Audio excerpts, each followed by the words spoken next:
Hi everyone, it's Leftovers for Dinner, and today I'm going to show you how Ben gets a bath for about 6 months out of the year. Basically, we have a really small bathroom, and when Ben gets a bath, he likes to shake off and basically make the bathroom a mess. I don't feel like cleaning the bathroom, and I like this method that I've come up with because it kind of saves a little bit of money. So we're going to go ahead and talk about that now. First off, you have to have your dog, who is not thrilled about getting a bath. He kind of knows he's going to get one. Second, I got all my flea prep stuff. Basically flea shampoo, some spray, a little brush to help him get excess hair off. He is shedding right now. Treats as a reward when he's done. And over here, I've actually got a soda bottle, and it's 9 parts water, 1 part white vinegar, and I'm going to use that as a rinse. Ben gets really itchy skin, so this kind of helps him out, I've noticed. Now over here I have my grumpy dog, and I have these buckets of water. They've basically been sitting out in the sun about a few hours, couple of hours, and what I did was I filled them up when the sun was really high in the sky, you know, early afternoon, and I've just let the sun heat them naturally. I've also got a little rinse coffee can, which is awesome, a little plastic coffee can, and I have 2 buckets filled up because one's going to be to wet Bender down and put flea shampoo or just regular shampoo in and get him all lathered up. And then the other one is going to be for him to get rinsed off with. Now, rather than having the faucet constantly running in the bathtub or having to turn it on and off and wait for the water to get warm or anything like that, I've got 2 buckets here. They're automatically a nice, decent, warm temperature because I don't want to get my dog cooled down too far. I mean, it is like 91 degrees today, but cooling him down too much, he's only 80 pounds. That's just not fair. He's going to be even more miserable than he already is because he's getting a bath. Ben gets a bath because he rolls around and stuff, and because his skin gets itchy. And I guess that's just common. I've owned him for a few years, or he's owned me, and he gets itchy skin, especially when it's shedding season. So we're going to get a little more set up and try to calm him down a little more and get started on our bath. Preparation's the key to everything, and that includes giving Ben a bath. So what we're going to do before we wet him down is we're going to try to brush some of the excess hair he's shedding off. Ben's unique. Well, you know, all dogs are unique, but he seems to have like another undercoat, and it's really fine little tiny white hairs. So we're going to try to brush some of those that are shedding off of his coat, and it's, you know, it helps because all that excess hair you're not going to have to deal with while you're bathing him. And when it comes to rinsing him off, what I've noticed, you know, whether I bathe him inside during the winter time or, you know, right around spring, is all this hair gets gathered up and gets all over the place. Let me put it in macro so you can see what I'm talking about. See all those little white hairs coming up?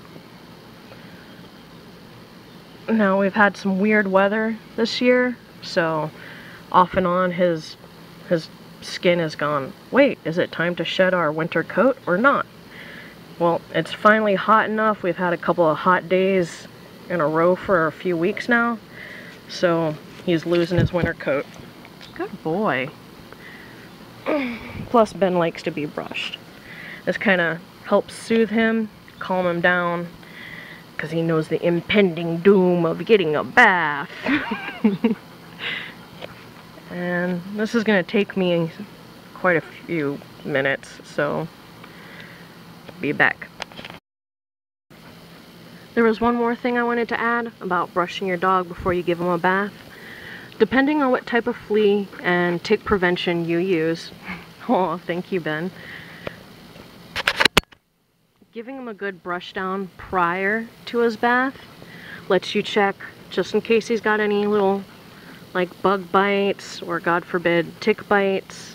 Ben and I, we do a lot of hiking and just playing around in the woods, and even if you have the best flea prevention and tick and bug prevention, sometimes you still find stuff.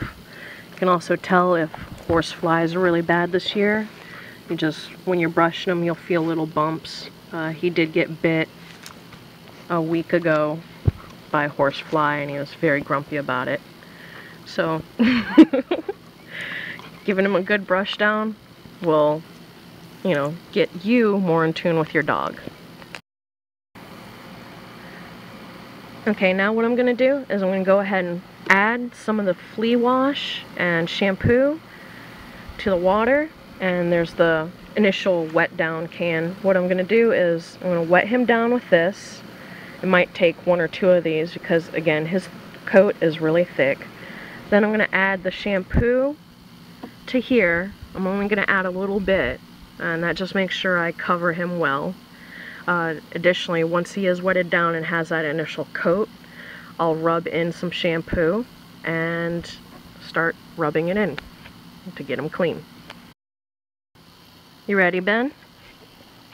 This is the part he always hates. See? I need you to sit, buddy. Sit. Ah! Alright, this part should probably not be done with the camera.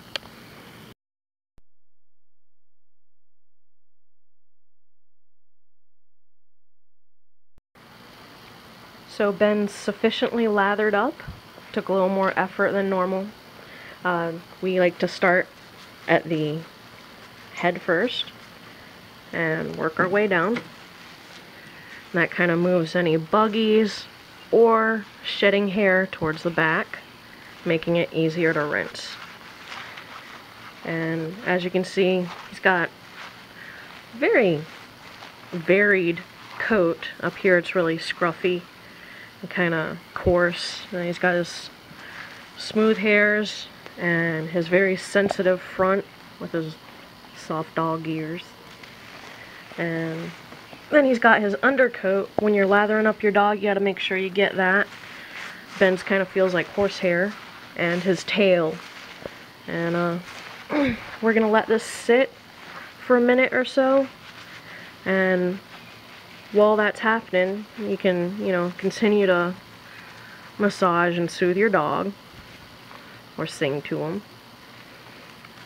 And what he'll do is he'll shake off, or he'll try to shake a bunch, and there's no real problem with that. Just don't let him roll around in the mud or dirt or freshly mowed grass. And once it's been a minute or two, you'll get to start rinsing them.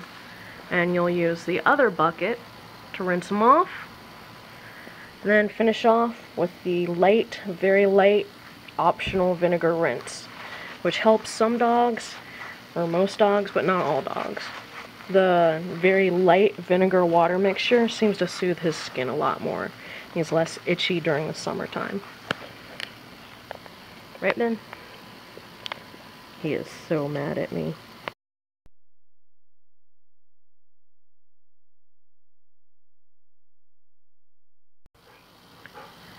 Okay, so we have our dog washed and rinsed pretty much.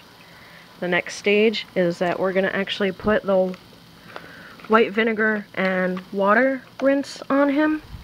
And this is going to A, soothe his skin, and B, we've noticed that flies and mosquitoes aren't as fond of him when we put this on there. Now this bottle is actually really warm water from the house, and the key is to just do it along the back. Ben's got a really itchy spot back here, so we'll actually stop for a moment and work it in a little bit. And it should be a really light mixture. You really shouldn't smell the vinegar, because even though you can't smell it, the dogs can, and it will affect their skin. Also, make sure you don't get his eyes. You don't want vinegar in your eyes. You don't want vinegar in his eyes.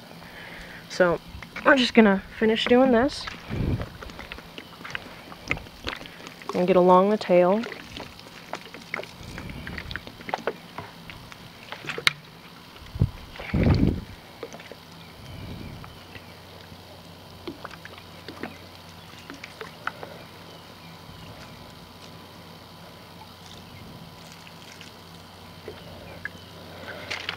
Okay.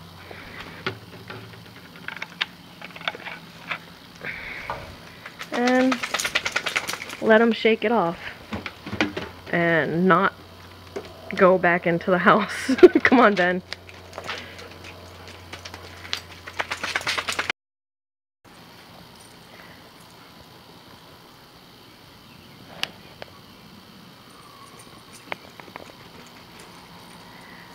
What Ben's doing right now is drying off.